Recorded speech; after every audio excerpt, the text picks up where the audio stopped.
Madaling araw pa lamang ay nasa bukid na si Marco.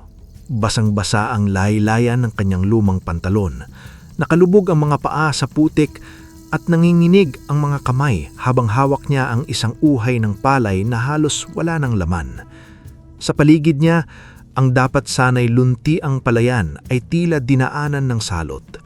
May mga dahong butas-butas, mga tangkay na bali at mga butil na kinain ng daga at insekto. Matagal siyang nakatayo roon. Hindi siya makapagsalita.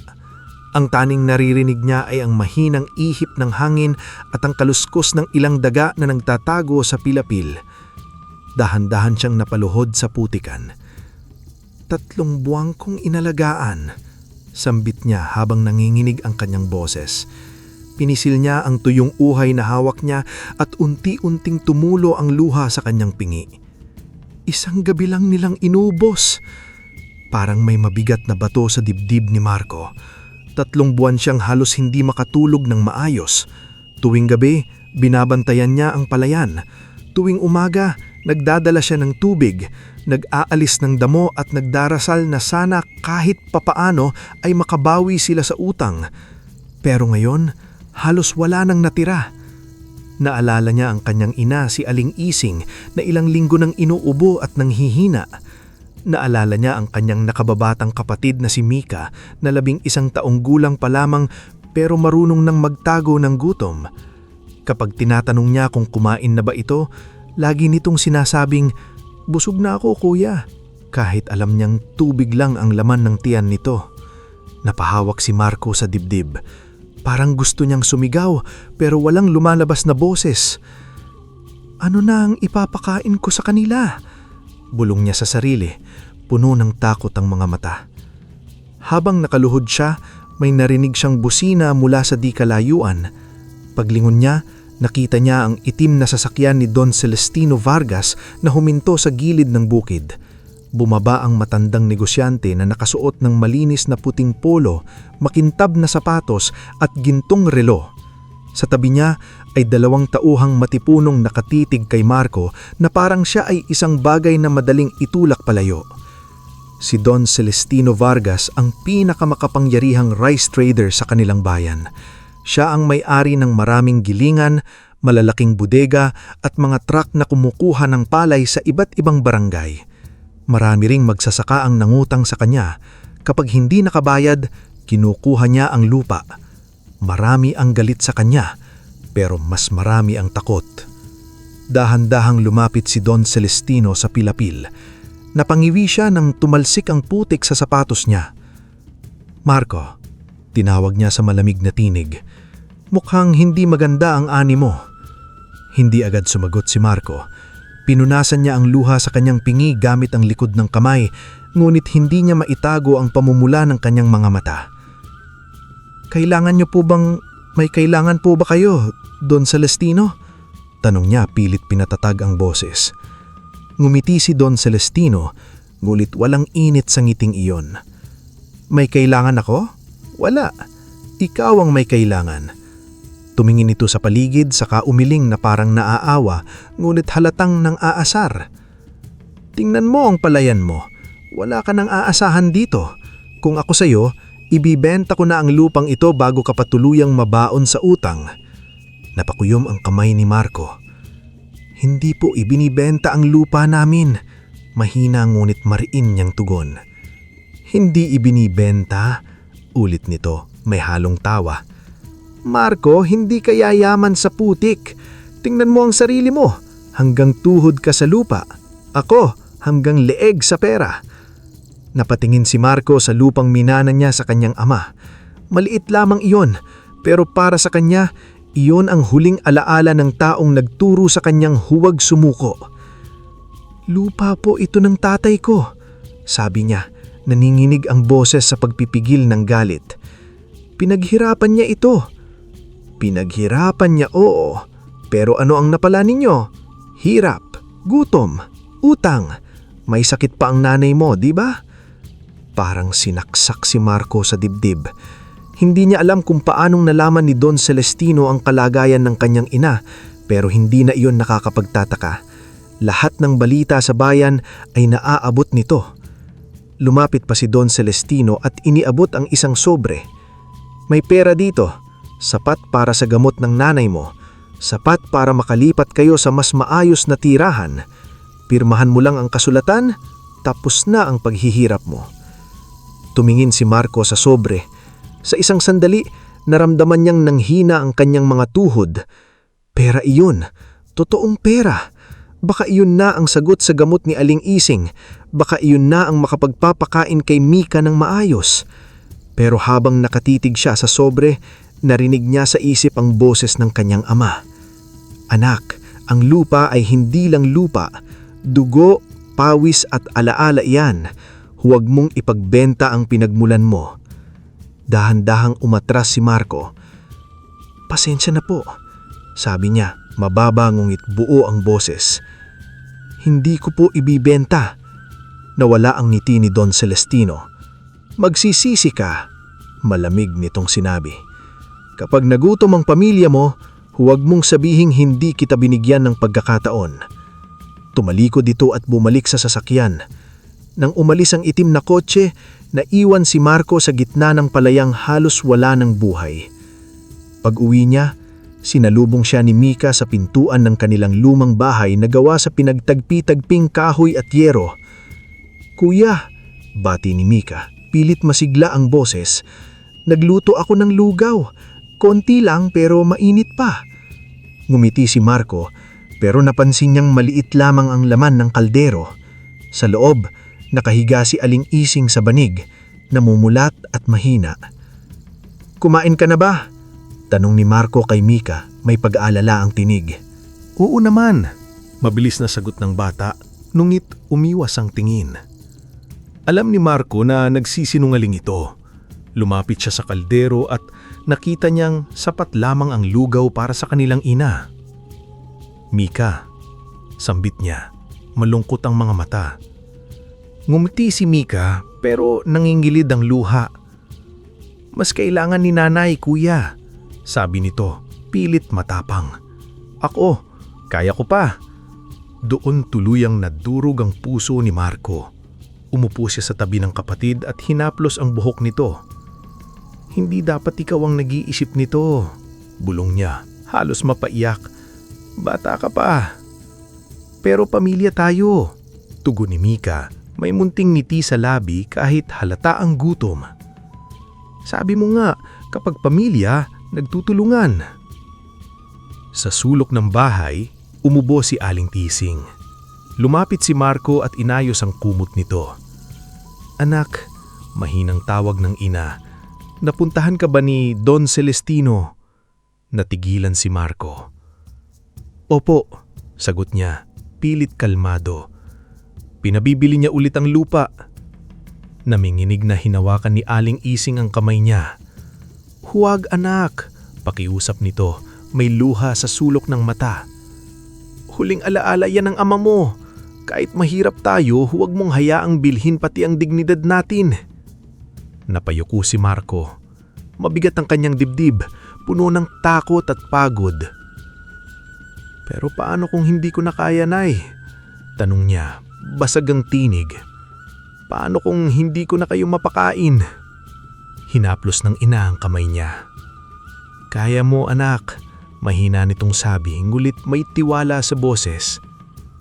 "May mga panahong tila inuubos ng mundo ang lahat sa atin. Pero minsan, sa pinakaputikang bahagi ng buhay, doon pala may nakatagong biyaya." Hindi na sumagot si Marco. Hindi niya alam kung paniniwalaan niya iyon. Sa gabing iyon, natulog siyang gutom, pagod at puno ng tanong. Hindi niya alam na kinabukasan, sa mismong putikang halos lumunod sa kanyang pag-asa, may matatagpuan siyang nilalang na babago ang kanilang kapalaran. Kinabukasan, mas malakas ang ulan. Ang bubong nilang yero ay maingay sa bawat patak at ang ilang bahagi ng sahig ay may nakalagay na palanggana dahil tumutulo ang tubig mula sa kisame. Si Mika ay nakaupo sa tabi ni Aling Ising, pinapaypayan ng ina habang si Marco ay naghahandang lumabas. "Kuya, pupunta ka pa rin sa bukid?" tanong ni Mika, nag-aalala ang mukha.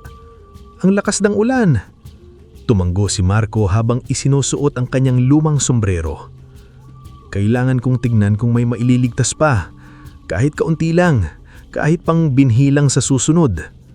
Bumangon ng bahagya si Aling Ising, ngunit napahawakan agad sa dibdib dahil sa ubo. "Mag-ingat ka, anak," sambit niya, pagod ang boses.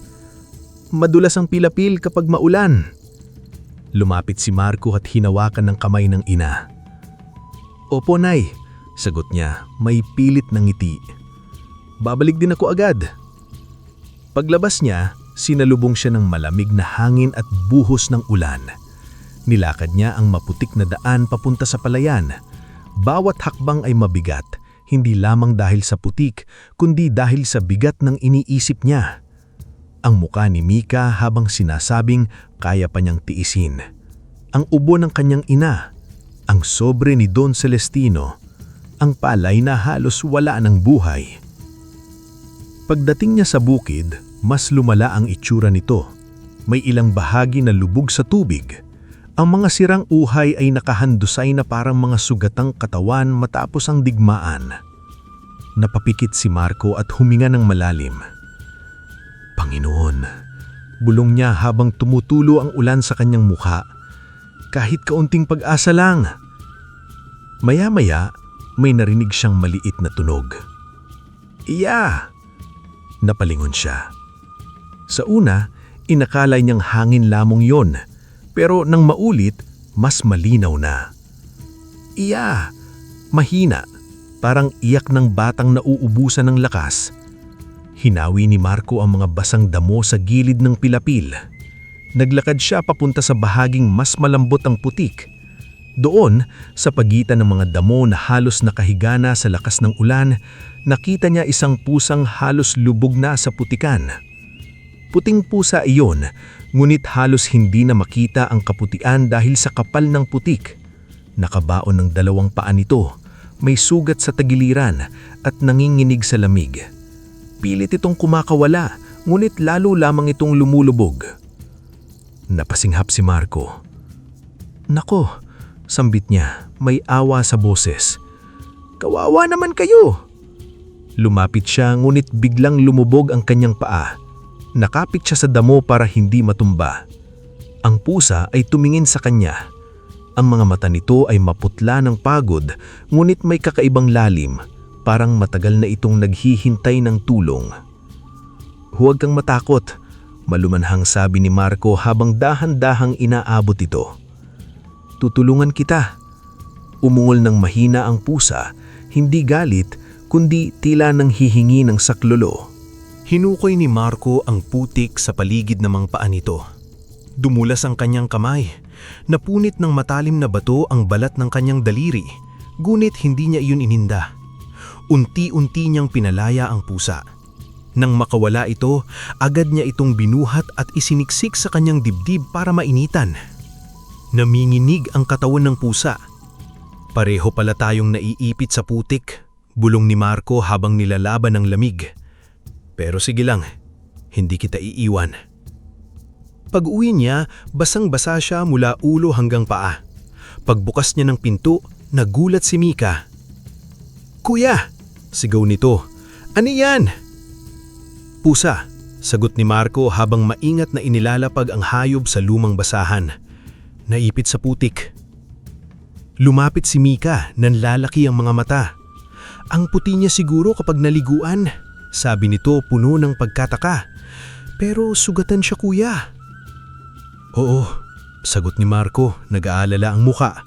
"Kailangan nating linisin." Mula sa banig, tumingin si Aling Ising.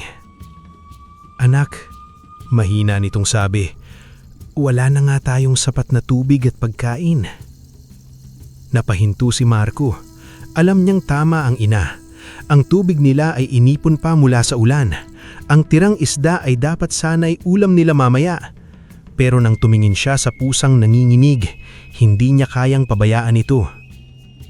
"Nay," malumanhay niyang sabi, "kung tayo ang nakita ng iba na nakalubog sa putik, gugustuhin din nating may dumampot sa atin." Matagal na tumingin si Aling Ising sa kanyang anak. Sa kabila ng hirap, nakita niya sa mga mata ni Marco ang pusong minana nito sa kanyang ama. "Sige," mahinang tugon niya, may bahagyang ngiti sa maputlang labi. "Sige, alagaan natin." Kumuha si Mika ng kaunting tubig. Dahan-dahan nilang pinaliguan ng pusa.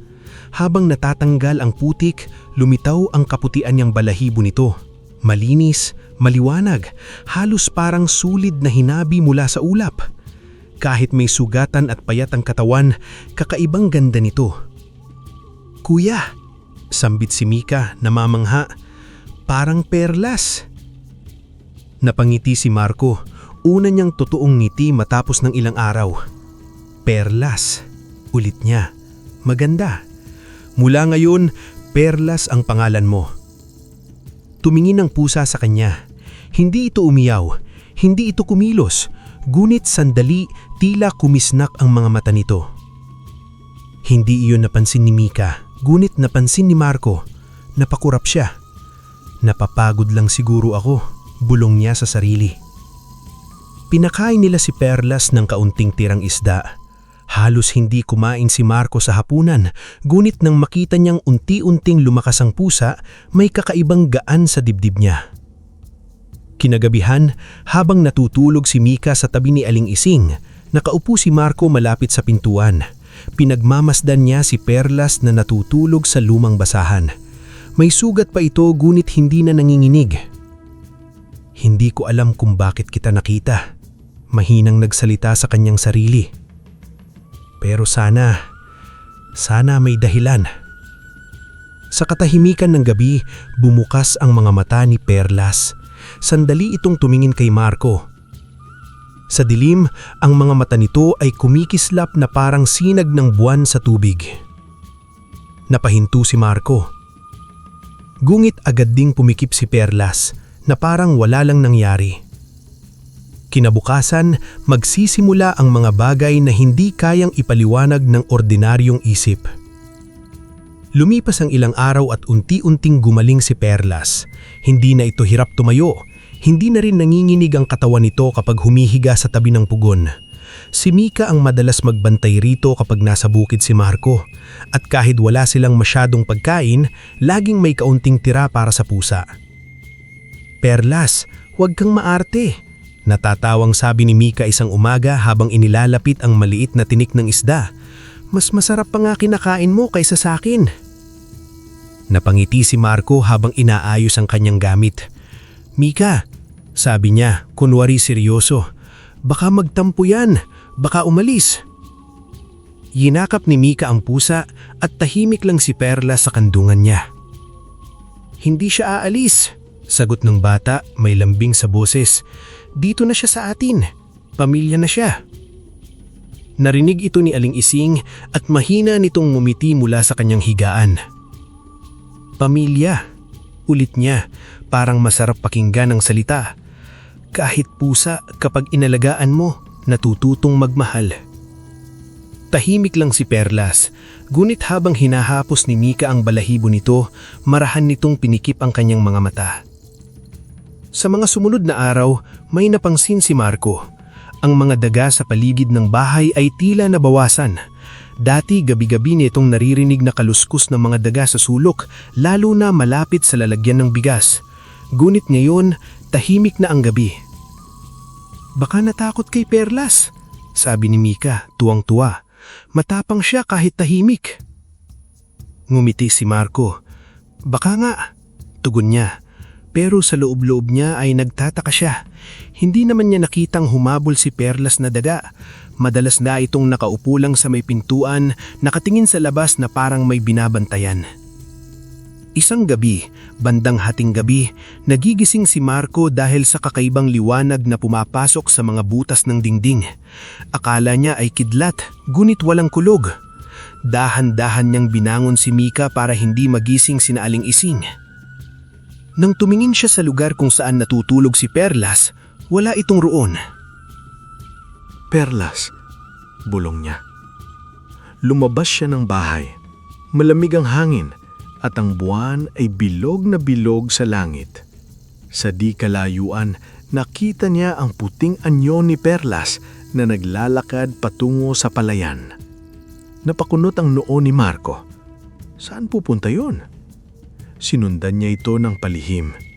Bawat hakbang niya ay maingat upang hindi makagawa ng ingay. Nang makarating siya sa gilid ng bukid, nagtago siya sa likod ng isang punong saging. Doon niya nakita ang hindi niya malilimutan. Si Perlas ay dahan-dahang naglalakad sa pagitan ng mga palay. Sa bawat dahong madadaanan nito, dinidilaan nito ang hamog. Kapag nadidilaan ang hamog, kumikislap ang dahon na parang may munting bituin na dumampi rito. Ang balahibo ni Perlas ay tila lalong pumuputi sa ilalim ng buwan at ang paligid ay napupuno ng banayad na liwanag. Napahawak si Marco sa puno. Hindi siya makapaniwala. "Perlas!" bulong niya. Nanginginig ang boses. "Ano ka ba talaga?" Hindi lumingon si Perlas. Ipinagpatuloy lamang nito ang paglalakad, tahimik at marahan na para bang matagal na nitong ginagawa ang ritual na iyon. Walang malakas na hangin, walang nakakatakot na tunog, walang sigaw, walang mahiwagang awit. Ngunit ang buong palayan ay nagmistulang banal na lugar sa katahimikan. Habang pinagmamasdan ni Marco, may kung anong init na umakyat sa kanyang dibdib. Hindi takot, hindi rin lubos na saya, kundi isang damdaming tila nagsasabing may pag-asa pa. Kinabukasan, maaga siyang pumunta sa palayan. Halos hindi siya nakatulog kakaisip sa nakita. Nang marating niya ang mga tanim, napahinto siya. Ang mga dahong dating naninilaw ay tila bahagyang nanumbalik ang lunti ang kulay. Ang ilang tangkay na dating nakayuko ay nakatayo na. Ang mga bahaging kinakain ng peste ay parang humina ang pinsala. At higit sa lahat, may kakaibang bango sa hangin. Hindi amoy putik, hindi amoy nabubulok na dahon, amoy bagong saing na kanin. Imposible, mahinang sabi ngunit may pag-asa sa mga mata. Maya-maya, dumatong si Mika dala ang maliit na bote ng tubig. "Kuya," tawag nito, "dinalhan kita ng tubig." Lumapit ang bata at napasinghot. "Kuya, bakit mabango rito? Parang may nagsasaing." Tumingin si Marco kay Perlas na nakaupo sa pilapil at dinidilaan ng sariling paa na parang ordinaryong pusa lamang. "Hindi ko alam. Ngunit pakiramdam ko may nangyayaring mabuti." Sa mga sumunod na gabi, muli niyang nakita ang ritual. Tuwing hating gabi, lalabas si Perlas, pupunta sa palayan at didilaan ng hamog sa mga dahon ng palay. Tuwing umaga, mas gumaganda ang tanim. Hindi niya ito sinabi agad sa iba. Kahit kay Mika, hindi niya lubos na ipinaliwanag. Natatakot siyang baka mawala ang hiwaga kapag pinilit niyang unawain. Kaya ang ginawa niya ay nagtrabaho lalo. Naglinis ng pilapil, nag-ayos ng patubig at mas masigasig na inalagaan ng lupa. Isang gabi, habang pinagmamasdan si Perlas mula sa malayo, napabulong siya. "Kung biyaya ka man, Perlas," sabi niya. May luha sa mata ngunit may ngiti sa labi. "Hindi kita sasayangin." Sa ilalim ng buwan, tumigil sandali si Perlas. Hindi ito lumingon, ngunit ang buntot nito ay marahang gumalaw na parabang narinig niya ang pangako ni Marco. Habang lumilipas ang mga araw, lalong lumalakas ang palayan ni Marco. Ang mga kapitbahay na dating umiiling sa kanyang malas ay napapahinto na ngayon sa gilid ng bukid upang tumingin. "Di ba yan ang palayang halos kinain ng daa?" tanong ng isang matandang magsasaka, puno ng pagtataka. "Oo," sagot ng kasama nito.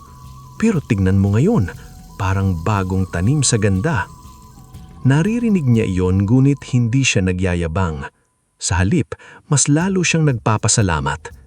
Tuwing umaga, yumuyuko siya sa luta at hinihipo ang mga dahon ng palay na parang kinakausap ang mga ito. "Laban lang tayo," bulong niya. "May pag-asa sa tinig. Kakayanin natin." Si Perlas naman ay lagi lamang nasa paligid. Minsan nasa ilalim ng puno, minsan nasa pilapil, Minsan nakaupo sa bubong ng maliit na kubo sa bukid. Tahimik ito, ngulit may kakaibang dignidad na parang hindi siya alagang pusa kundi tagapagbantay. Isang madaling araw, habang naglalakad si Marco sa palayan, may napansin siyang kumikislap sa putikan. Akala niya ay basag na salamin o piraso ng lata. Ngulit nang lumapit siya, nakita niya na iyon ay bakas ng paa. Bakas ng paa ng pusa. Maliit, maayos at kumikislap na parang ginto. Napasinghap siya. "Perlas," sampit niya. Naninginig ang boses. Lumuhod siya at hinipo ang isa sa mga yapak. Hindi ito ordinaryong putik. May kinang ito, ngunit hindi dumidikit sa kanyang daliri. Para itong liwanag na naiwan sa lupa. Tinabunan niya ng kaunting tubig upang subukan kung mawawala ang kinang. Hindi nawala ang kinang. Sa halip, lalong sumaylay na parang araw sa umaga. Sinundan niya ang mga yapak. Dumaan ito sa pinakamalusog na bahagi ng palayan, kung saan may gintong bakas, mas mabigat ang uhay, mas lunti ang dahon, at mas mabango ang hangin. Nakita niya si Perlas sa dulo ng pilapil, nakaupo at nakatingin sa kanya. "Ikaw ba ang gumawa nito?" tanong niya. May halong takot at paghanga sa boses. Tahimik lamang si Perlas. Kumurap ito, saka tumingin sa palayan. Napaawang ang labi ni Marco.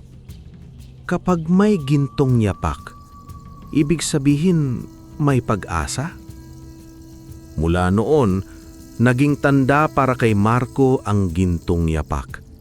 Kapag nakikita niya ito sa umaga, lumalakas ang loob niya. Ibig sabihin, mabuti ang kalagayan ng ani.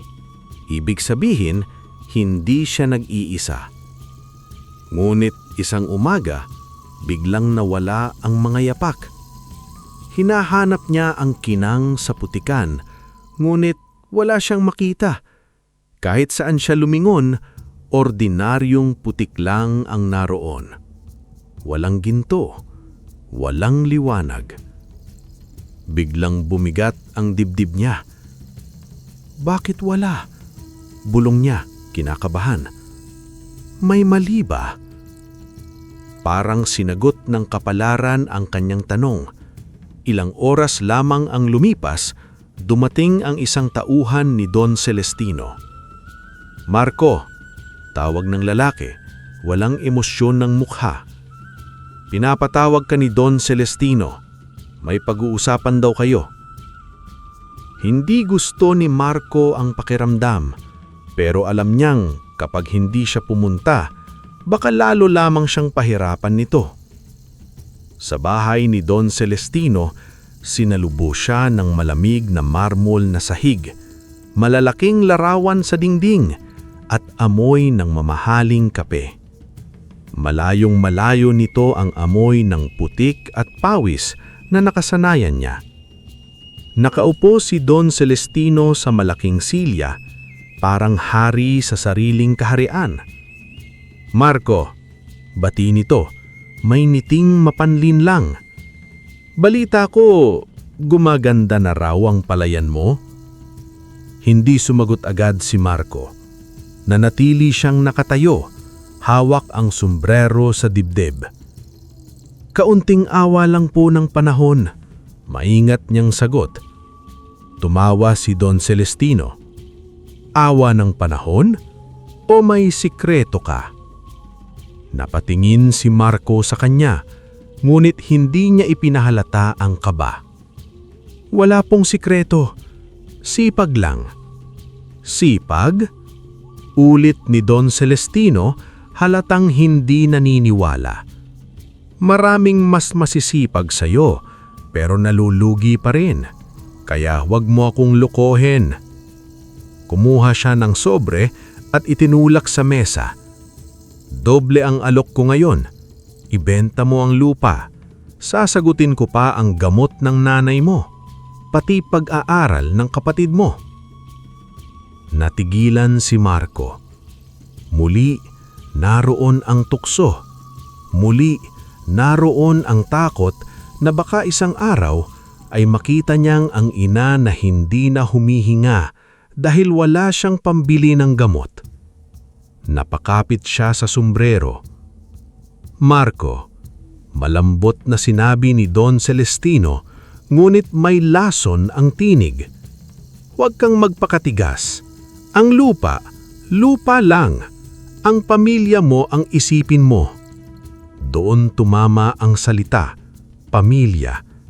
Iyon ang kanyang kahinaan. Ngunit naalala niya si Aling Ising. Naalala niya ang boses nito. "Huwag mong hayaang bilhin pati ang dignidad natin." Naalala rin niya si Perlas sa ilalim ng buwan at ang mga gintong yapak na tila nagsasabing hindi pa tapos ang laban. Dahan-dahan niyang itinulak pabalik ang sobre. "Pasensya na po. Nanginginig ngulit matatag. Hindi ko pa rin po ibibenta." Tumigas ang mukha ni Don Celestino. Ang taong mahirap na tumatanggi sa biyaya ay hindi marangal. Tanga siya. Napakagat-labi si Marco, ngunit hindi siya sumagot. Paglabas niya ng bahay ni Don Celestino, halos manghina siya. Pero nang makabalik siya sa palayan, nakita niya ang isang bagay sa gilid ng pilapil. Isang gintong yapak. Sunod ang isa pa, at isa pa. Unti-unting numiti si Marco habang nangingilid ang luha. Lumapit si Perlas mula sa damuhan at umupo sa tabi niya. "Salamat," bulong niya, puno ng emosyon ng tinig. "Akala ko mali ang pinili ko." Hinaplos niya ang ulo ni Perlas. Hindi ito umimik, ngunit ipinikit nito ang mata na para bang tinanggap niya ang pasasalamat niya.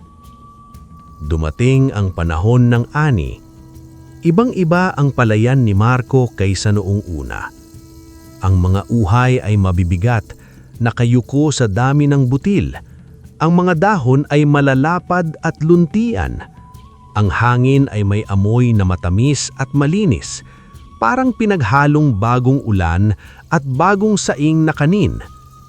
Hindi makapaniwala ang mga kapitbahay. "Marco," sabi ng Mang Tomas, isang matandang magsasaka, habang hinihipo ang uhay. "Sa tagal ko nang nagtatanim, ngayon lang ako nakakita ng ganitong palay." Nahihiyang numiti si Marco. "Hindi ko rin po alam, Mang Tomas." Tugon niya, may kababaang hulumbun. Pero sa loob-loob niya, alam niyang hindi lamang sipag ang dahilan. May hiwaga, may biyaya, at ang biyayang iyon ay tahimik na nakaupo sa lilim ng puno, dinidilaan ang sariing balahibo.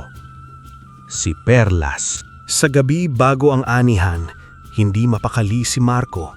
Nakaupo siya sa labas ng bahay habang natutulog sina Aling Ising at Mika. Tinitingnan niya ang buwan at iniisip kung ano ang mangyayari kinabukasan. Kapag maganda ang ani, bulong niya sa sarili, mabibili ko na ang gamot ni nanay. Makakabili rin ako ng gamit ni Mika sa eskwela. Ngunit kasabay ng pag-asa ay takot. Paano kung biglang mawala ang hiwaga?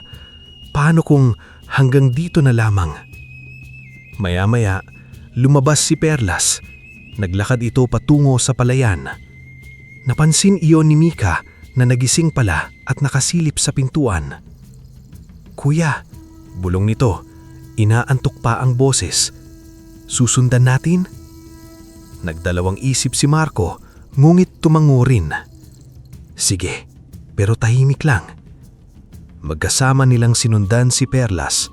Sa ilalim ng buwan, ang palayan ay kumikislap dahil sa hamog.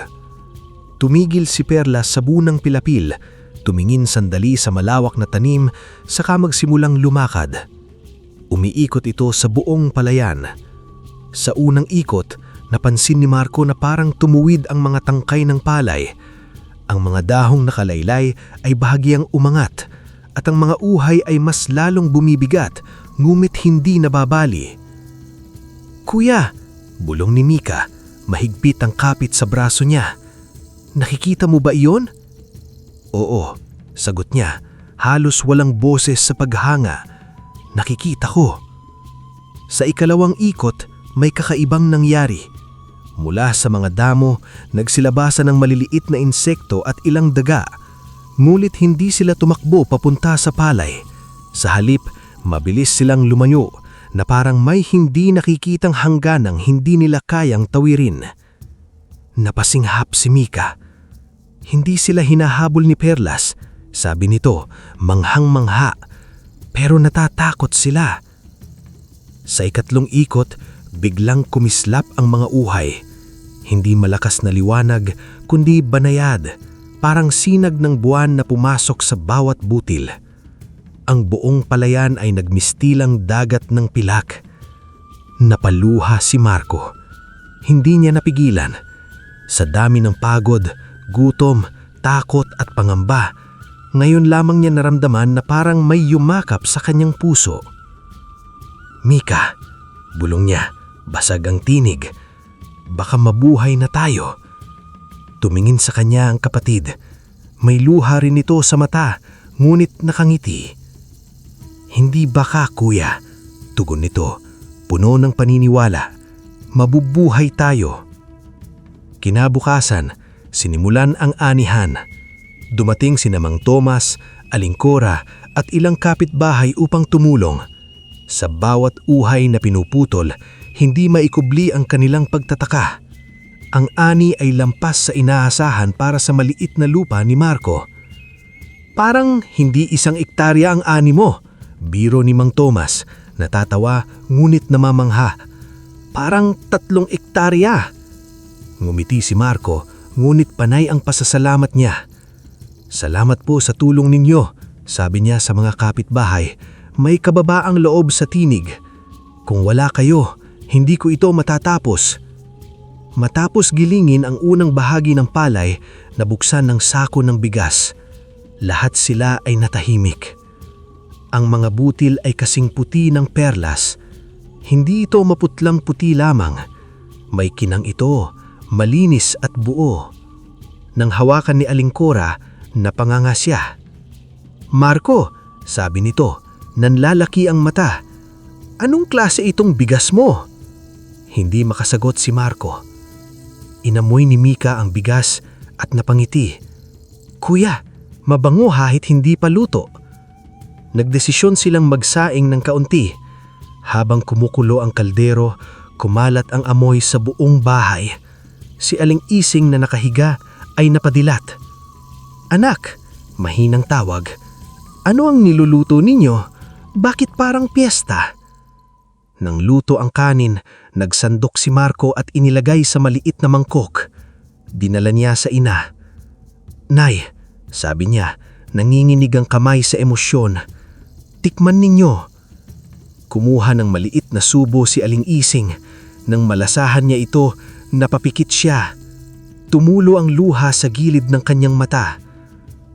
"Anak," sabi niya, nanginginig ang labi, "mayunyong ulit akong nakatikim ng kaning parang may yakap ng Diyos." Napayuko si Marco. Hindi niya napigilang umiyak. Sa tabi nila, tahimik na nakaupo si Perlas. Wala itong sinabing anuman, ngulit sa mga mata nito may munting kislap ng buwan. "Bigas, Perlas," bulong ni Mika, nakangiti habang pinapagmasdan ang maputing butil. "Kuya, iyan ang itatawag natin." Tumingin si Marco sa pusa, saka sa bigas, saka sa kanyang pamilya. "Oo," tugon niya. Puno ng pasasalamat ang tinig. Bigas, Perlas. Mabilis kumalat ang balita tungkol sa ani ni Marco. Hindi pa man niya inilalabas sa palengke ang bigas, Perlas, ay may mga kapitbahay nang nagtatanong kung pwede bang bumili ng kaunti. May ilang gustong subukan, may ilang na-curious dahil sa bango, may ilang namang umaasa na baka makatulong yon sa kanilang sariling karinderya. Sa umaga matapos ang unang giling, binilang ni Marco ang mga sako. Hindi ito ganong karami kumpara sa malalaking hasyenda, pero para sa kanya, parang kayamanang hindi niya inakalang mahahawakan. "Mika," sabi niya, may ingat ang boses. "Kung maibebenta natin ito ng maayos, mabibili na natin ang gamot ni nanay." Nagliwanag ang mukha ni Mika. "At makakabili rin po ba tayo ng bagong tsinelas ko?" Tanong nito, nahihiyang ngumiti habang itinatago ang paa niyang halos lumabas na sa sirang tsinelas. Napatingin si Marco sa paa ng kapatid. Sumakit ang dibdib niya, pero gumiti siya. "Oo," tugon niya. Malambing ang tinig. "Bagong tsinelas, bagong bag, at baon mo araw-araw." Napatalon si Mika sa tuwa, ngunit agad ding tumigil at lumapit sa ina. "Nay, narinig ninyo?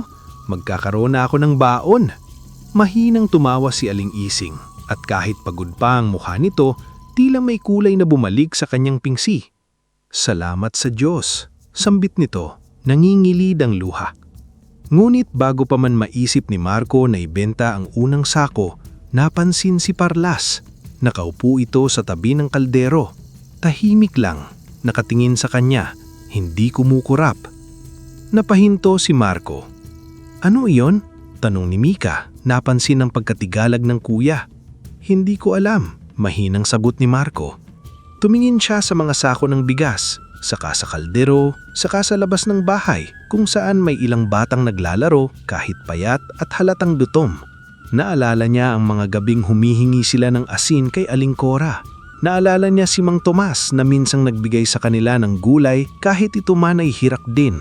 Naalala niya ang sariling gutom. Unti-unti niyang naunawaan. "Mika," tawag niya, malambot ngunit buo ang boses. "Magsaing tayo ng marami." Napatigil si Mika. "Marami? Para ibenta?" Umiling si Marco. "Hindi, para ipakain." "Kanino?" "Sa atin, sa mga tumulong sa ani, sa mga kapitbahay, lalo na sa mga batang walang almusal." Nanlaki ang mata ni Mika. "Kuya, diba kailangan nating kumita?" "Oo," sagot ni Marco. May nagingiti ngulit may luha sa mata. "Pero bago tayo kumita, kailangan muna nating magpasalamat." Mabilis silang kumilos. Si Mika ang naghugas ng bigas, si Marco ang nagsindi ng apoy.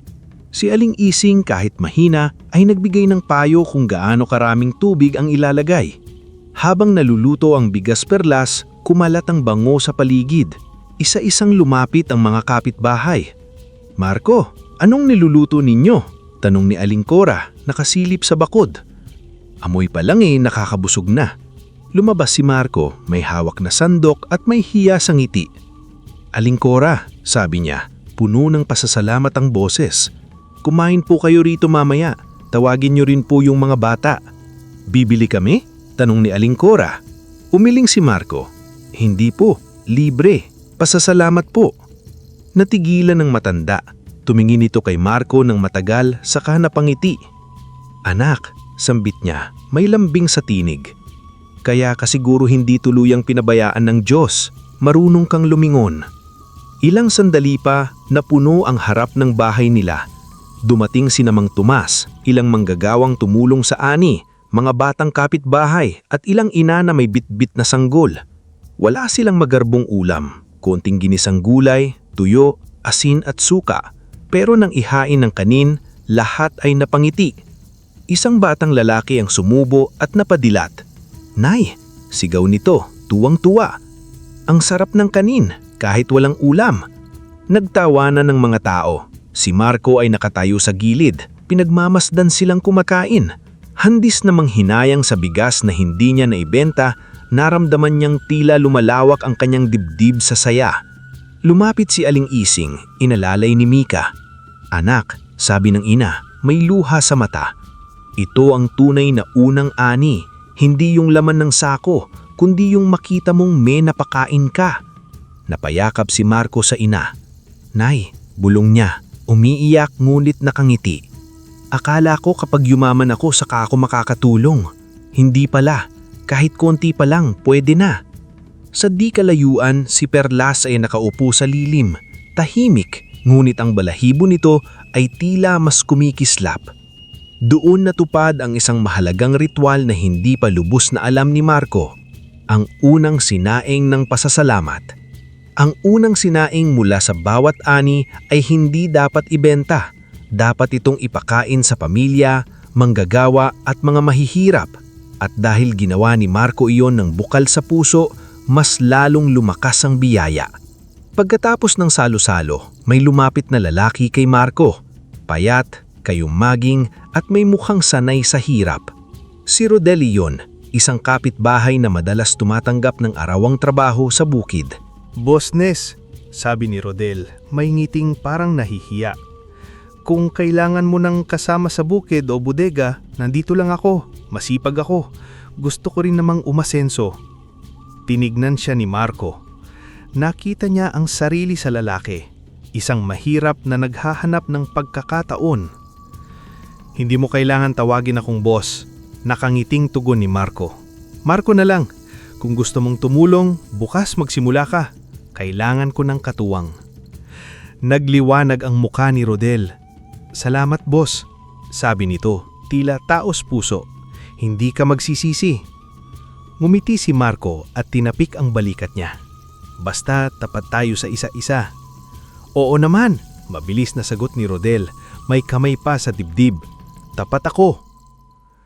Sa sandaling iyon, dumaan si Perla sa pagitan nila.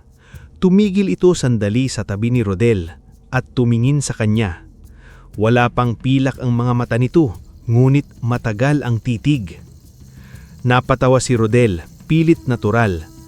Parang sinusuri ako ng pusa mo ah. Ngumiti si Marco. Ganyan lang yan, tahimik pero mapagmasdin. Hindi nila alam, sa araw na iyon, pumasok si Rodel sa buhay ni Marco bilang katuwang.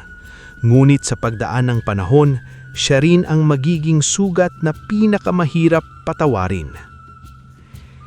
Hindi agad naing sikat sa malalaking hotel ang Bigas Perlas.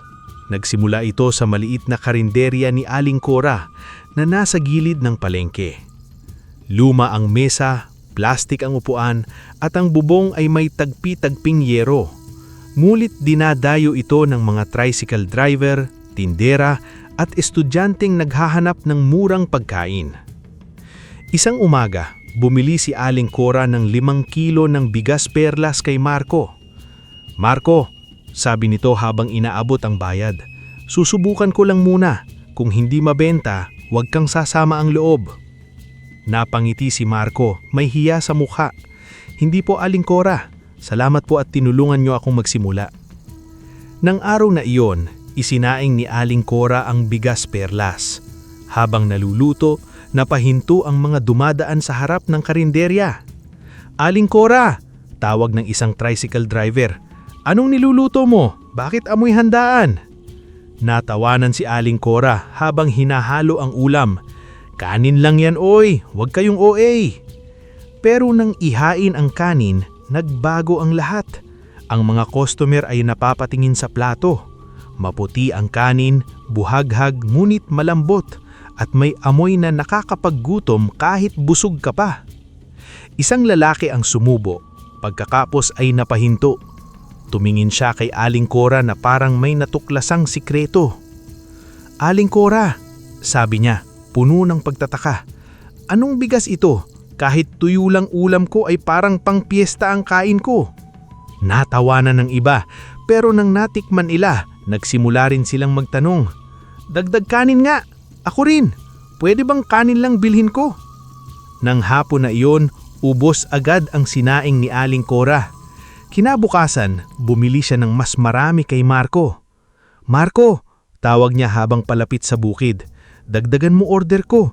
Nag-aaway-away customer ko kahapon sa huling sandok. Napangiti si Marco, hindi makapaniwala. Totoo po. Aba, sa tanda kong ito magsisinungaling pa ba ako sa kanin? Biro ni Aling Cora natatawa. Ang bigas mo anak, may kakaiba. Mula sa karinderya, nakarating ang balita sa isang chef na nagngangalang Chef Mateo. May maliit siyang restaurant sa bayan. Hindi sobrang mahal pero kilala sa masarap na pagkain.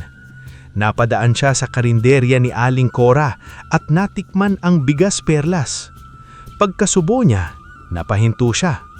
Aling Cora, seryoso niyang tanong, saan galing ang bigas na ito? Napakamot ni Aling Cora. Kay Marco, yung magsasaka sa may dulo ng irigasyon. Bakit? Tumayo si Chef Mateo. Kailangan ko siyang makahusap.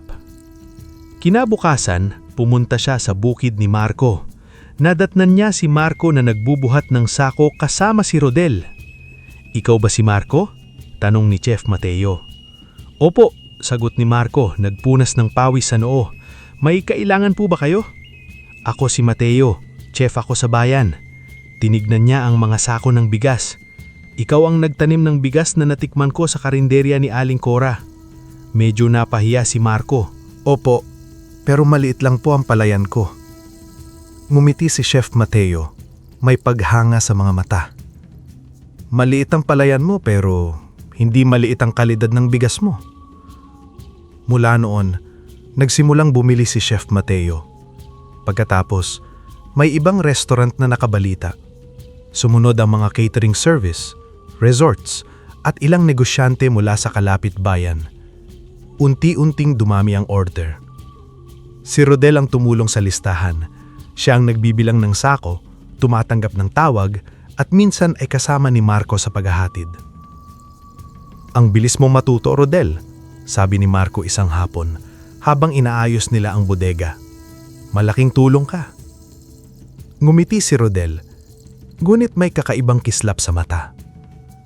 Siyempre, Nes, sabi ko naman sa'yo, hindi ka magsisisi. Sa simula, tila totoo iyon.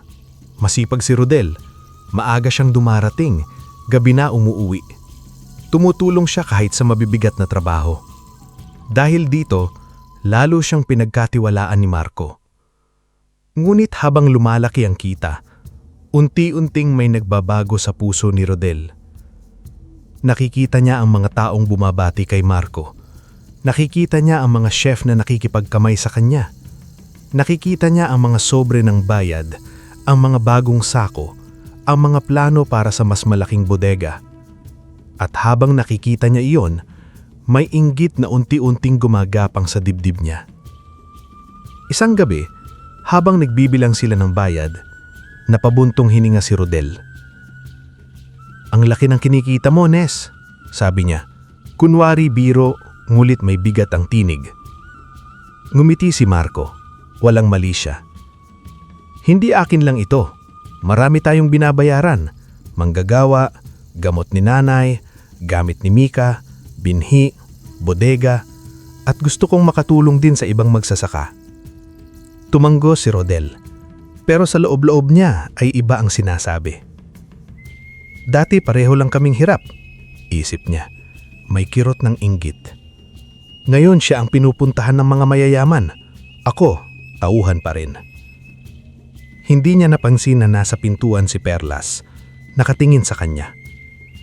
Tahimik ang pusa. Ngumit ang titig nito ay matalim. Parang alam ang munting dilim na nagsisimulang dumubo sa puso ni Rodel. Lumipas ang ilang buwan. Ang bigas Perlas ay naging usap-usapan sa maraming bayan.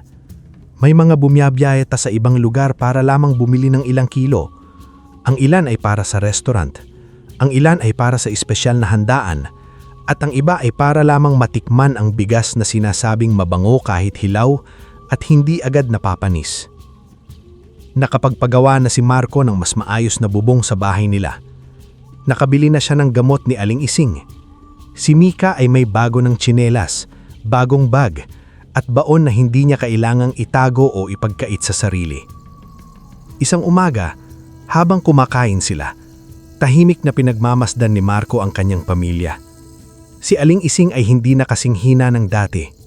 Si Mika ay mas masigla na at may laman na ang pingi niya. Kuya, sabi ni Mika habang kumakain ng kanin. Hindi na ako nahihiyang bukas ng baon sa school. Napatingin si Marco sa kanya. Bakit ka nahihiya noon? Tanong niya. May kirot sa boses. Napayuko si Mika, ngulit ngumiti pa rin. Kasi minsan, asin lang ang ulam ko. Minsan wala pa. Pero ngayon, itaas niya ang maliit na baonan. May itlog na ako. Minsan may gulay pa. Hindi agad nakasagot si Marco.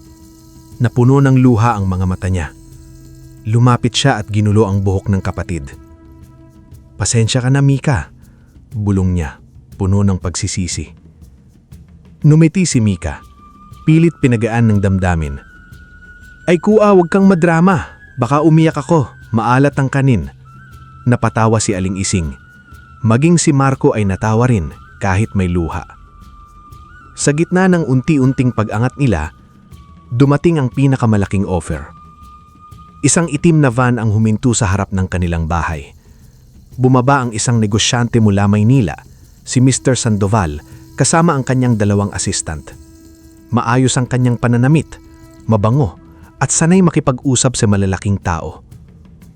"Marco," bati niya, nakangiti habang nakikipagdamay. "Narinig ko ang tungkol sa bigas perlas. Gusto naming dalhin ito sa luxury market." "Luxury market po?" tanong ni Marco, nahihiya at naguguluhan.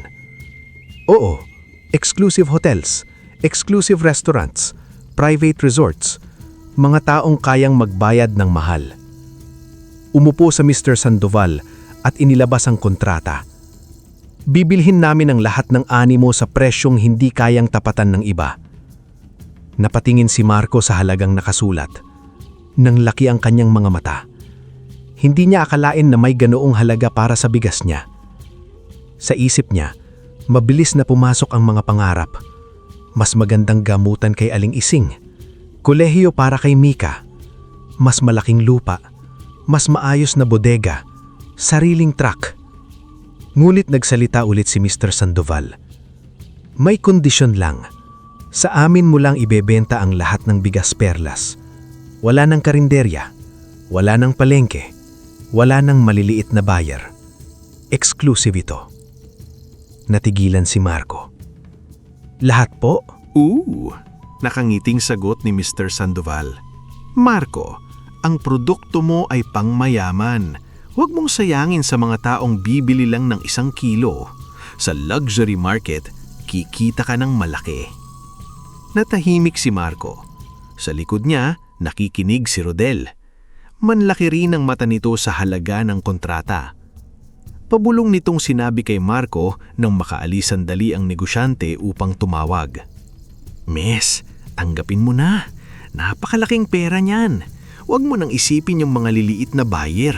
Negosyo ito." Hindi agad sumagot si Marco.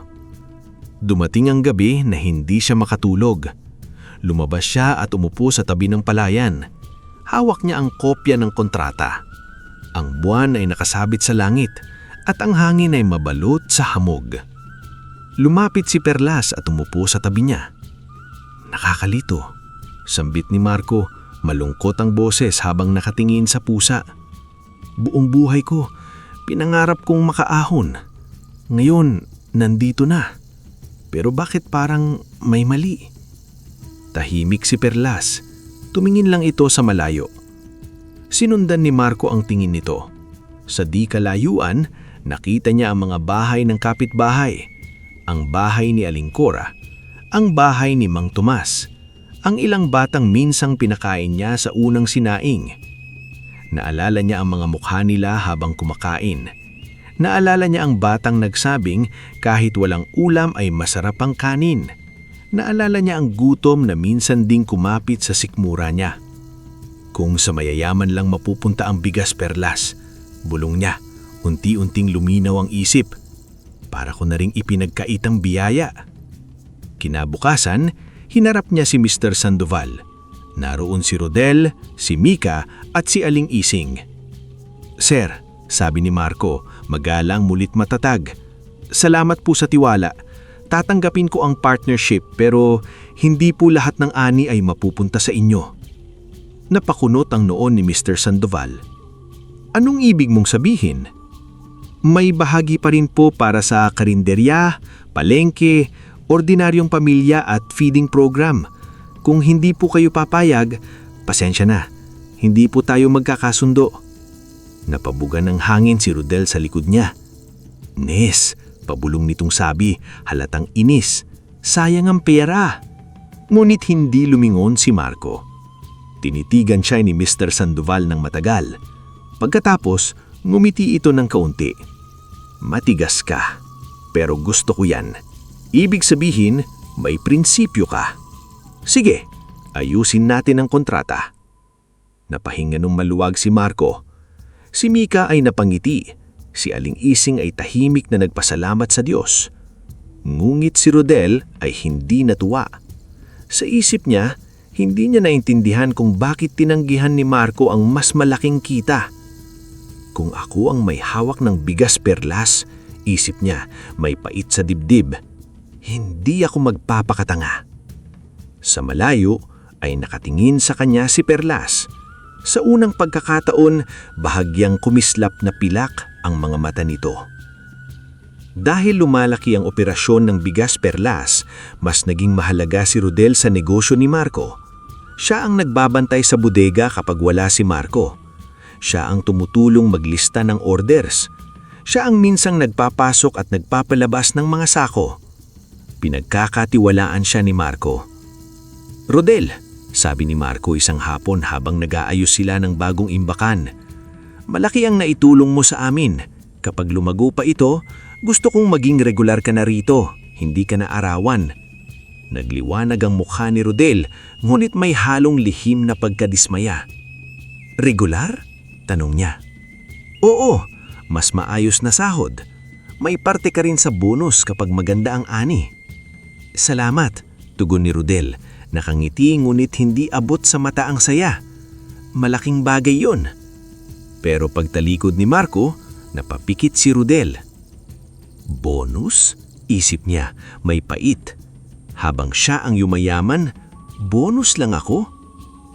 Sa mga gabing iyon, mas madalas niyang pinagmamasdan si Perlas. Napapansin niyang tuwing hating gabi, umaalis ang pusa. Minsan sinundan niya ito, ngunit sa kalagitnaan ng palayan ay bigla itong nawawala sa hamog. Kapag hinahanap niya kinabukasan, naroon na ito sa bahay, parang walang nangyari. Isang gabi, may nakita siyang kakaiba. Nasa gilid siya ng bodega, nag-aayos kunwari ng mga sako, nang makita niyang lumapit si Perlas kay Marco. Maharang yumuko ang pusa at mula sa balahibo nito ay nalaglag na isang puting hibay. Isang balahibo na mas maliwanag kaysa karaniwang balahibo. Maingat itong kinuha ni Marco. Hindi niya ito itinago sa kahon. Hindi rin niya ito binenta. Sa halip, yumuko siya sa gilid ng palayan, naghukay ng maliit na butas at ibinao ng balahibo. "Salamat," mahinang sinabi, puno ng paggalang.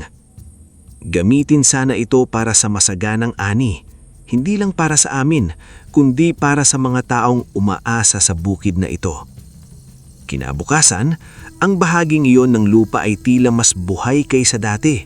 Mas lunting ang palay, mas mabigat ang uhay, mas mabalo ang simoy ng hangin.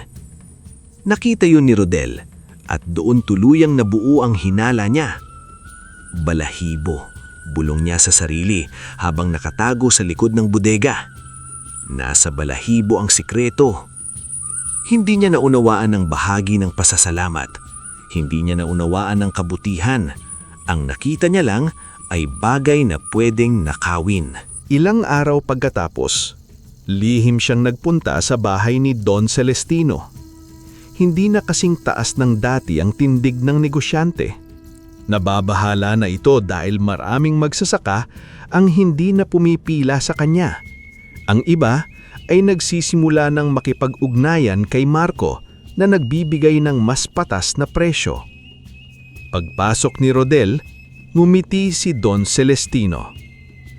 "Alam kong babanik ka rin," sabi nito, may tusong ningning sa mata. Kinabahan si Rodel. "Wala akong sinasabing babalikan kita."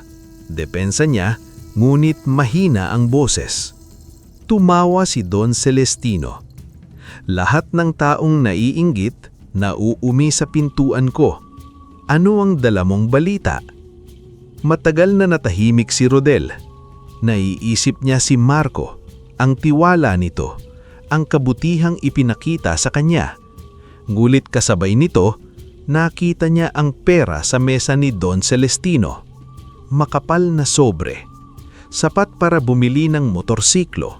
Sapat para magmukha siyang hindi na tauhan.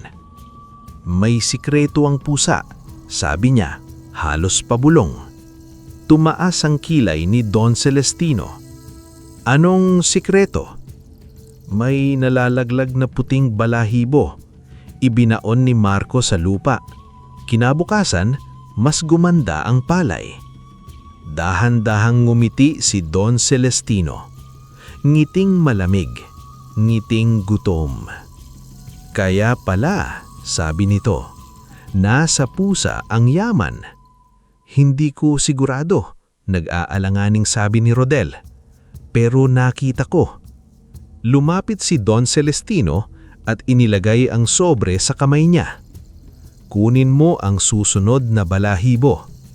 Nanginginig ang kamay ni Rodel. Paano kung mahuli ako? Hindi ka mahuhuli. Pinagkakatiwalaan ka niya, di ba? Tumawa ng mahina si Don Celestino. Iyan ang maganda sa mababait na tao. Madaling lokohin. Napakagatlabi si Rodel. Masakit pakinggan iyon, ngunit hindi niya binitiwan ng sobre. Pagbalik niya sa bodega, nakita niya si Perlas sa pintuan. Nakatingin ito sa kanya. Sa dilim, ang mga mata nito ay kulay pilak. Nanlamig si Rodel. Anong tiningtingin mo? Pabulong niyang singhal, ngunit bakas ang takot sa boses. Hindi gumalaw si Perlas. Dumating si Marco at napansin ang eksena. Perlas, tawag niya, nagtataka. Bakit ganyan ka tumingin kay Rodel? Lumapit siya at binuhat ang pusa. Tumingin si Perlas kay Marco, saka muling tumingin kay Rodel. Nako, biro ni Rodel. Pilit tumatawa.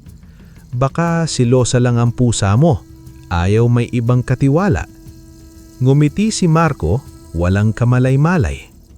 Mapagmashid lang yan. Ngunit habang nakatitig si Perlas, hindi na mapakalaya ni Rodel. Pakiramdam niya, kahit hindi nagsasalita ang pusa, alam nito ang lahat. Dumating ang gabing pinakahihintay ni Rodel. Kabilugan ng buwan, tahimik ang paligid. Ang hamog ay makapal sa ibabaw ng palayan. Si Marco ay pagod na pagod matapos ang maghapong pag-aayos ng bagong order. Sina Mika at Aling Ising ay mahimbing na natutulog. Sa bodega, kunwari na iwanan si Rodel upang bantayan ang mga sako. Pero ang totoo, naghihintay siya. Alam niyang sa ganitong gabi madalas lumabas si Perlas. Alam niyang may pagkakataong muling malaglag ang puting balahibo. Nakatago siya sa likod ng mga sako. Pawis ang noo kahit malamig ang hangin. Hawak niya ang maliit na supot na paglalagyan ng balahibo. Para ito sa pag-angat ko, bulong niya sa sarili, ngulit nanginginig ang boses. Hindi ako habang buhay na tauhan. Maya-maya, dumating si Perlas. Tahimik itong pumasok sa bodega, naglakad sa pagitan ng mga sako at tumigil sa tapat ng maliit na bintana kung saan pumapasok ang sinag ng buwan. Sa liwanag, ang balahibo nito ay kumislap. Umupo ito at marahang pinikmik ang mga mata. Mula sa tagiliran nito, may nalaglag na isang puting balahibo. Napigil ang hininga ni Rodel. Dahan-dahang lumapit si Rodel. Halos marinig niya ang tibok ng kanyang puso. Bawat hakbang ay tila kasalanang palalim ng palalim. Tiningnan niya ang paligid. Walang tao. Inabot niya ang balahibo. Bago pa niya ito tuluyang mahawakan, nagmulat ng mata si Perlas. Pilak ang mga mata nito. Maliwanag, malalim, hindi galit, ngulit puno ng katotohanang hindi kayang takasan. Napaatras si Rodel. Huwag mo akong titigan ng ganyan, bulong niya, natatakot ngunit pilit matapang. Hindi kumilaw si Perlas. muling inabot ni Rodel ang balahibo. Isinilid niya ito sa supot at mabilis na lumabas ng bodega. Sa labas, tila biglang lumamig ang hangin. Ang mga gintong yapag sa putikan ay naglaho, ngunit hindi na lumingon si Rode. Tumakbo siya papunta sa lihim na tagpuan nila ni Don Celestino. Pagdating niya roon, naghihintay ang matandang negosyante. "Nakuha mo?" sabik nitong tanong. Inabot ni Rodel ang supot. Binuksan nito ni Don Celestino at halos magliwanag ang mukha sa tuwa nang makita ang puting balahibo. "Sa wakas," sambit nito, puno ng kasakiman ng tinig. "Nasa akin na ang sikreto ng bigas perlas." Iniabot nito kay Rodel ang mas makapal na sobre. "Magaling. Mula ngayon, hindi ka na basta tauhan." Kinuha ni Rodel ang pera. Ngunit imbes na saya, bigat ang naramdaman niya.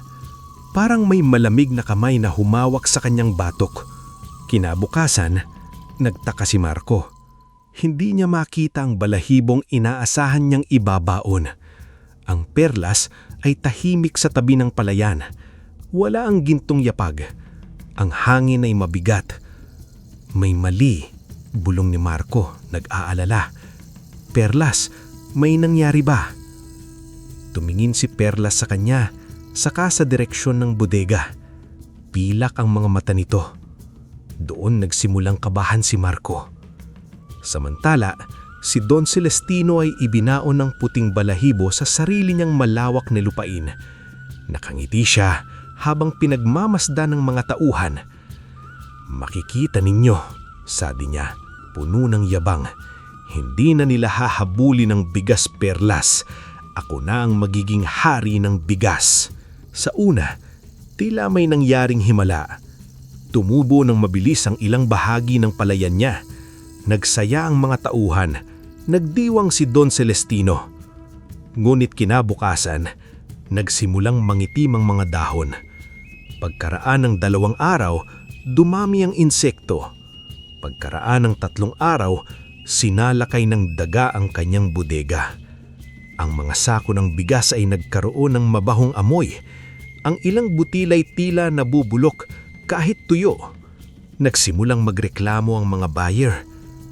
"Don Celestino," takot na sabi ng isang tauhan, "may problema po sa bodega. Ang daming peste." Sinampal ni Don Celestino ang mesa. "Imposible. Nasa akin ang balahibo." Ngunit hindi niya naunawaan na ang balahibo ay hindi anting-anting ng kasakiman. Ang biyaya ni Perlas ay hindi bagay na pwedeng nakawin. Gumagana lamang ito kapag may kabutihan, pasasalamat at malasakit. Dahil desperado, gumawa ng mas masamang plano si Don Celestino. Ipapalabas niyang may bago siyang premium rice na mas maganda kaysa bigas perlas. Para magmukhang maputi at mabango, inutusan niya ang tauhan na haluan ng kimikalang ordinaryong bigas. "Sir," nag-aalanganing sabi ng tauhan, "baka madelikada po ito." "Gawin mo ang sinabi ko," sigaw ni Don Celestino, pula ang mukha sa galit. Nagdaos siya ng malaking launching event.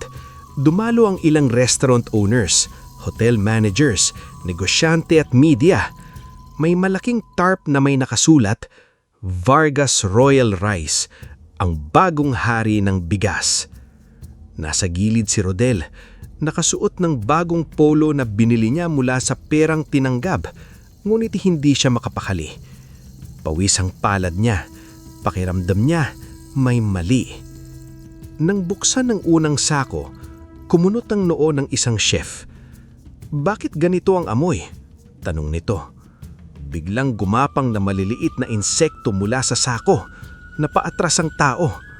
Nang isaing ang bigas sa harap nila, mabilis itong nanilaw at nagkaroon ng mabahong singaw. Isang hotel manager nang napangiwi. "Amoy kemikal," sabi nito. Galit ang mukha. Nagkagulo ang paligid. Nagsimulang magtanong ang media. May ilang magsasakang dumating at sinabing matagal nang dinadaya ni Don Celestino ang mga buyer at inaapi ang maliliit ni magsasaka. Sa gitna ng kaguluhan, nakita ni Marco si Rodel. Nagkatitigan sila. Namutla si Rodel. "Rodel?" tawag ni Marco. Halos hindi makapaniwala. "Anong ginagawa mo dito?" Hindi makasagot si Rodel. Sa kanyang kamay ay may maliit na supot na kapareho ng pinaglagyan ng balahibo. Nahulog ito sa sahig. Nakita ni Marco. Dahan-dahang lumapit si Marco, nanginginig ang mga mata. "Ikaw?" tanong niya, basag ang tinig. "Ikaw ang kumuha." "Hindi, Nes," nauutal sabi ni Rodel, namumutla. "Hindi ko sinasadya." "Hindi mo sinasadya," ulit ni Marco, puno ng sakit ang boses. "Pinagkatiwalaan kita. Pinasok kita sa bahay namin. Tinuring kitang kapatid." Napaluha si Rodel. "Nainggit ako," amin niya. Nanginginig ang labi. "Araw-araw kitang nakikitang umaangat. Lahat ng tao, ikaw ang hinahangaan. Ako tauhan pa rin." Mas lalong sumakit ang mukha ni Marco. Hindi lang galit ang nararamdaman niya, mas malalim doon. Pagkabigo, sakit at lungkot. "Rodel," sabi niya, mahina ngunit matalim. "Hindi balahibo ang nagpayaman sa akin. Hindi pusa ang ginamit ko para yumaman. Ang biyaya hindi ninanakaw. Pinagkakatiwalaan niyon." Napayuko si Rodel, humahagulgol. "Patawarin mo ako, Nes." Matagal na tumahimik si Marco. Sa loob niya, naglalaban ang galit at awa. Gusto niyang sigawan si Rodel. Gusto niyang ipamukha rito ang lahat. Pero nang makita niya itong nakayuko at wasak, naalala niya ang sarili noon. Isang taong desperado, natatakot at gustong makaahon. "Hindi madali ang patawarin ka," sabi ni Marco. Mabigat ang boses. At hindi ibig sabihin ng paghingi mo ng tawad ay wala kang pananagutan. Tumango si Rodel habang umiiyak. "Alam ko, aalis ka sa trabaho." Dagdag ni Marco, may sakit sa bawat salita.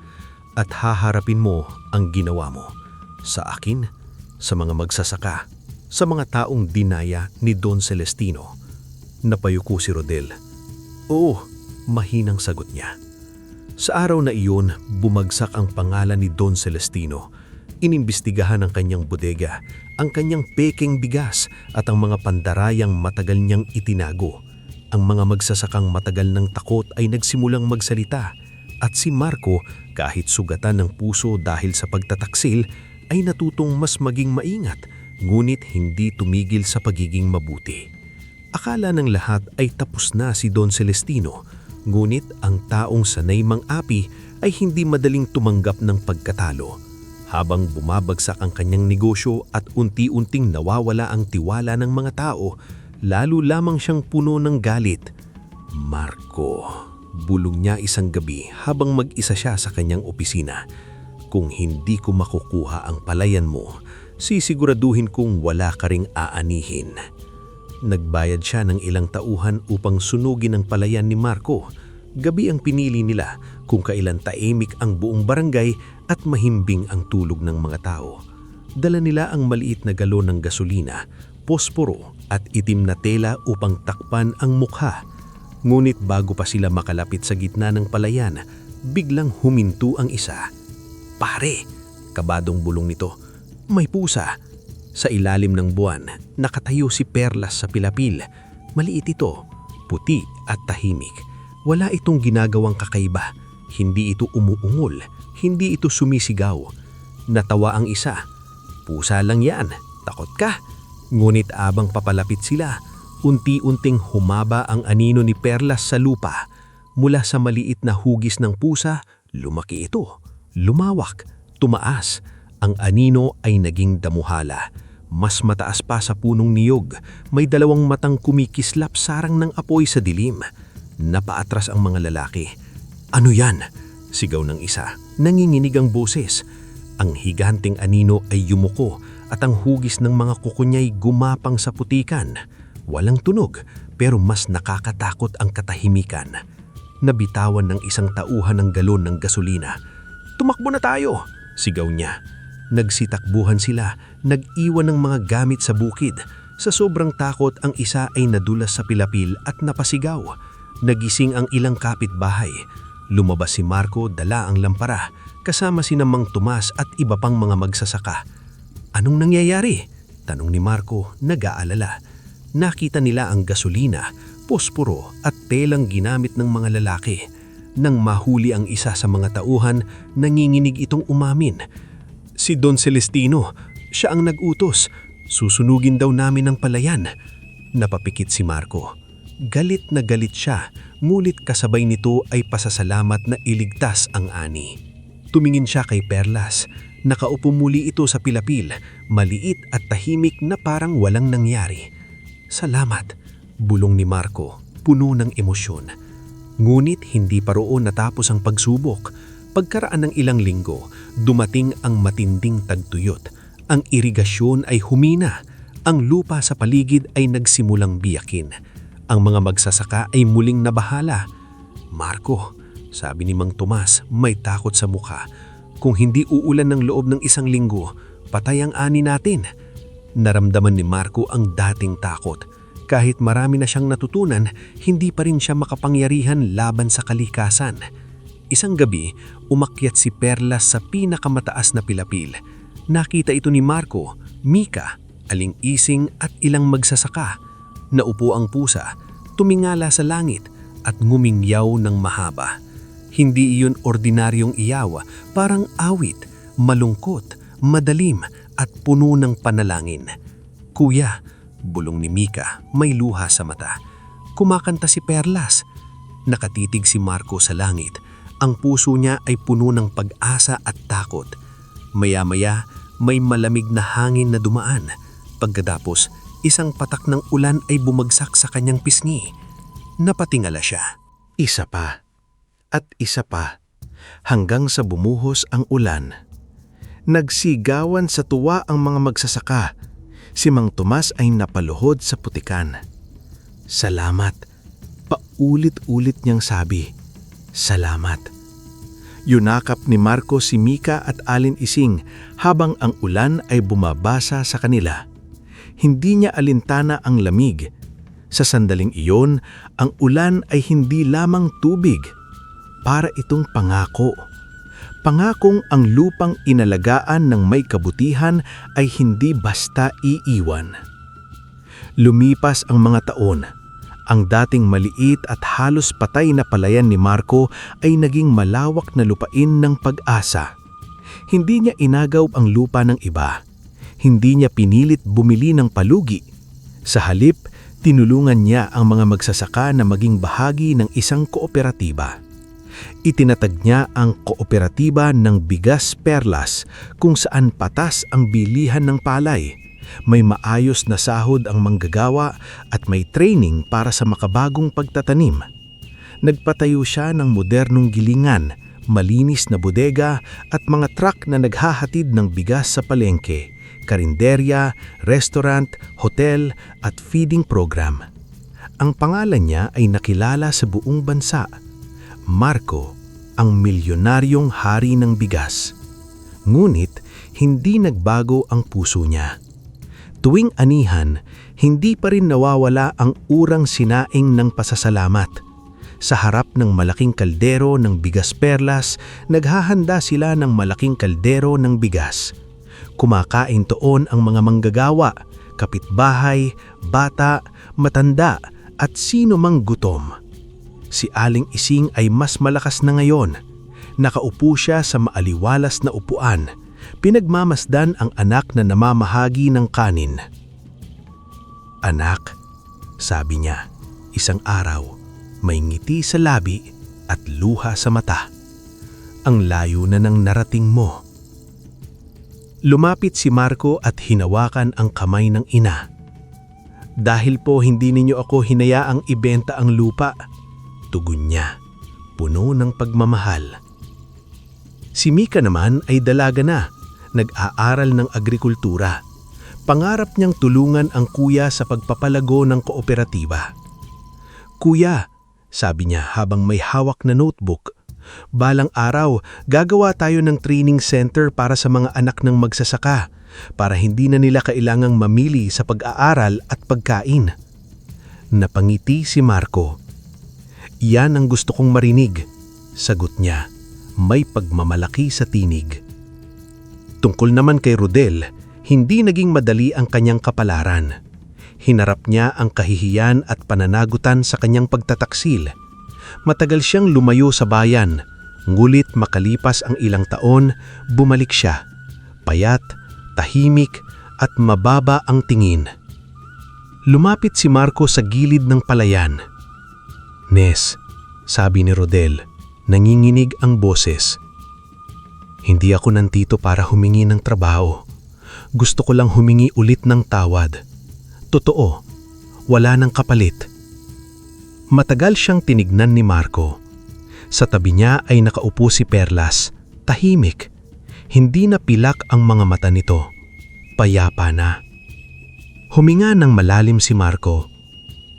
"Rodel," sabi niya, mahinahon ngulit may bakas pa rin ng dating sakit. "Hindi ko nakalimutan ang ginawa mo, pero ayoko ring mabuhay sa galit." Napaluha si Rodel. "Patawad," bulong niya. "Magbago ka. Iyon ang pinakamahirap na kabayaran, pero iyon ang tunay." Hindi agad ibinalik ni Marco ang tiwala, ngunit binigyan niya si Rodel ng pagkakataong tumulong sa mga gawaing pangkomunidad. Hindi sa bodega, hindi sa pera, kundi sa mga feeding program at paglilinis ng irigasyon. Unti-unti, natutunan ni Rodel na ang pag-angat ay hindi nakukuha sa pagnanakaw ng biyaya, kundi sa pag-aayos ng sariling puso. Si Don Celestino naman ay tuluyang bumagsak. Ang kanyang mga bodega ay naimbestigahan, ang kanyang pandaraya ay nabunyag, at ang mga lupang kinuha niya sa mapanlinlang na paraan ay napag-usapan sa hukaman. Hindi siya pinarusahan ng mahika ng marahil, mas mabigat ang nangyari. Nawala ang takot ng tao sa kanya. Isang gabi, maraming taon matapos iligtas ni Marco si Perlas sa putikan, nakatayo siya sa gitna ng malawak na palayan. Ang buwan ay bilog, ang hamog ay kumikislap sa mga dahon. Sa malayo, makikita ang mga ilaw ng bodega, mga truck na naghahanda para maghatid ng bigas sa palengke, karinderya, restaurant, hotel at feeding program. Lumapit si Perlas at umupo sa tabi niya. Matanda na si Marco sa hit siya, ngunit ang puso niya ay puno pa rin ng pasasalamat. Yumuko siya at hinaplos ang ulo ng pusa. "Alam mo, Perlas," sambit niya, may ngiti sa labi at luha sa mata. "Nung una, akala ko ikaw ang biyayang dumating sa buhay ko." Tahimik na tumingin si Perlas sa kanya. "Pero ngayon, naiintindihan ko na." Dagdag ni Marco, puno ng emosyon ang boses. "Hindi pala ako ang pinagkatiwalaan mong alagaan ang biyaya." Uwihip ang malamig na hangin. Sa di kalayuan, tila may aninong babae sa gitna ng palayan. Banayad, maliwanag at nakangiti. Hindi ito malinaw, ngunit naramdaman ni Marco na naroon ang espiritu ng palay, ang sinaunang tagapagbantay ng lupang nagbibigay buhay. Paglingon niya, naglalakad na si Perlas sa putikan. Sa bawat yapak nito, kumikislap ang lupa parang ginto. At hanggang sa huling bahagi ng gabi, habang ang buong palayan ay binabalot ng liwanag ng buwan, nanatiling buhay ang hiwaga ng bigas Perlas. Mula noon, si Marco ay hindi lamang nakilala bilang mayamang magsasaka. Tinawag ng mga taong milyonaryong hari ng bigas. Ang taong yumaman nang hindi kinalimutan ang gutom ng mahihirap. Ang taong natutong ang tunay na yaman ay hindi ang dami ng lupa, sako o pera, kundi ang dami ng taong nabubuhay dahil sa kabutihang pinili mong ibahagi.